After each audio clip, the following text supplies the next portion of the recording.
Hola, amigos! Gather round, it's story time.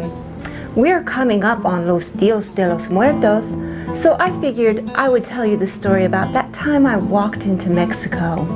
So grab yourself a cup of coffee and make yourself comfortable.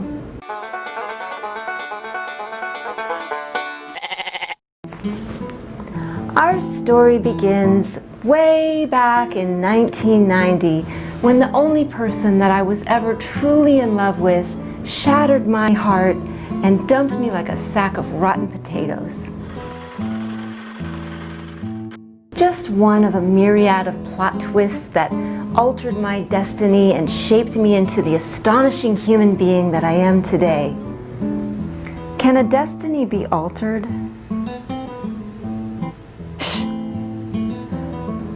So after I bawled my eyes out for a couple of weeks, I decided I would get in my little Datsun 210 and hit the open road. I had no real destination in mind, just to head out west toward the setting sun. And maybe the Grand Canyon. Now, I was planning on spending a couple months on the road living out of my car, so I made sure to bring plenty of cash and a good atlas. These were the days before debit cards, cell phones, and GPS.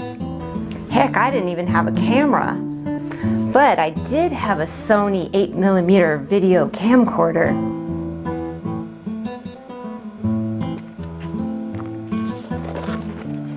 The dubious start of my illustrious videography career. Don't you have to make money to have a career? Will you be quiet and listen to the story? Now, back in the day, some well-meaning individual once told me, "Dude, you don't need a passport to go to Mexico." Huh, you don't say. Yeah, so I had the brilliant idea that I would go check out Mexico by myself, on foot. No passport, skinny white girl, 22 years old. Brilliant. So I thought it would be a good idea to just park my car in El Paso and hoof it on over into Ciudad Juarez. Human trafficking, drug smuggling, prostitution, and murder. Did I say this was before the internet? This was before the internet. So there I was, little budding grunge girl in my bleach splattered shorts and a 2-month wad of travel money stuffed in my bag, just waltzing across the border. Hola! Did I say brilliant? Well, I didn't quite know what to expect when I got to Mexico. I thought maybe I would find a nice little souvenir in a quaint little shop that I could put on my shelf when I got home, and it would be a nice conversation piece that I could brag about my astonishing adventures south of the border. Well, there were lots of shops, all right, and all those shopkeepers were trying to get me to come into their store, and all the cab drivers were hollering at me, and well, it was just a tad bit overwhelming. So I went into a couple of the shops and, well, I would say I spent about, 20 minutes in El Ciudad de Juarez, and I just decided, I think I'm gonna head back to the States. And here's where it gets real interesting. Back at the border crossing, there were like these long lines to get back into the States, and I was like, what's that about? Well, the line actually moved pretty quickly until I got up there. Then they started asking me all kinds of questions, and they started like searching my bag very thoroughly. They were checking all the seams and pulling everything out, opening my lipstick, and they were going through every single piece of paper and receipt and asking me like, who's this number belong to? And remember, this is the time before cell phones, so you kind of had to write people's phone numbers down somewhere. When this was starting to take so long, I was starting to think that they weren't going to let me back in. I literally thought that I was going to have to live the rest of my life in Mexico. Eventually, they herded me off into this little room. And the next thing you know, they asked me to take my top off. And just like with my purse, they searched every little seam. And then they told me to take my bra off. And that's when I started panicking. And the lady, she's like, if you don't settle down, we're gonna handcuff you. And so the next thing, they made me take off my shorts and my tights and my underwear.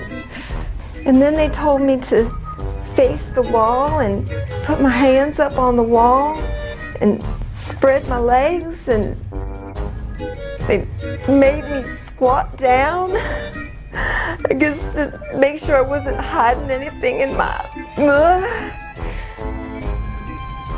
It was the most humiliating experience I've ever had in my entire life. Well, I can talk about it now because it happened 30 years ago, but it's still awful to recall. I don't think I was ever the same after that. Well, needless to say, they finally released me. Well, after I got back on U.S. soil, I turned around and I yelled, "I hate Mexico!" It wasn't until years later, when my brain fully developed, that I realized that it wasn't Mexico that was detaining me. It was the dang U.S. border officials. Well, I was so shook up, I cried for 30 minutes straight. I didn't ever want to go back to Mexico. So I guess the moral of the story is, don't be dumb. Don't walk unarmed into a cesspool of crime, violence, and debauchery. Don't get yourself into a situation where you're going to have to deal with the authorities. Now, my border experience happened 30 years ago. Am I talking with a southern accent again? That's one of my alter egos. Get out. Get. So this happened 30 years ago, and I have no idea what things are like on the border today. I imagine they must have this new technology where they can just scan you and make sure you're not trying to smuggle in anything in your... Have any of you ever experienced anything like this? Now, as bad as that experience was, today, with all the riots and the mind control and the insanity, I kind of like want to go to Mexico. It's warm there. You can grow mangoes. Although I could never leave my daughter. And she could never leave her fiance. And he could never leave his parents. And they could never leave Florida. So I guess I'm staying because of my daughter's future in-laws. Now, believe it or not, I actually joined a dance company called Ballet Folclórico de Ybor, where we performed folk dances from Mexico and Spain and Italy.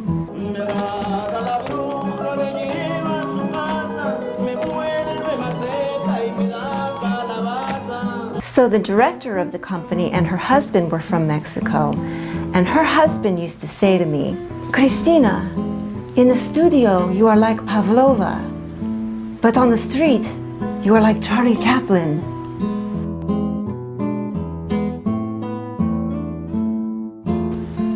I think that's a pretty accurate description. So I'm going to end this story today by reading the final entry of my journal on that day, dated Tuesday, November 6th, 1990. Finally, it was over, and they said I was free to go. I was so furious that I, as an American, have so much trouble getting into my own country. They said it was because I wasn't their typical tourist. God, I hate Mexico. It's ugly and tacky and obnoxious, and the Rio Grande is sickening. The end times.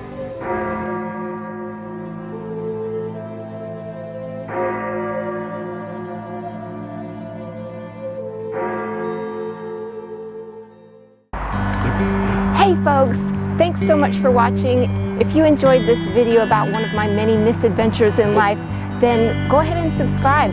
It doesn't cost anything and it will really help me grow my channel. So stay safe out there, everybody. Peace, love, and empathy. Bye.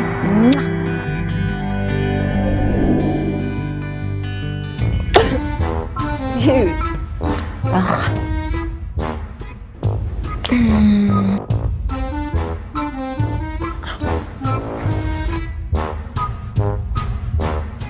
And my 2-month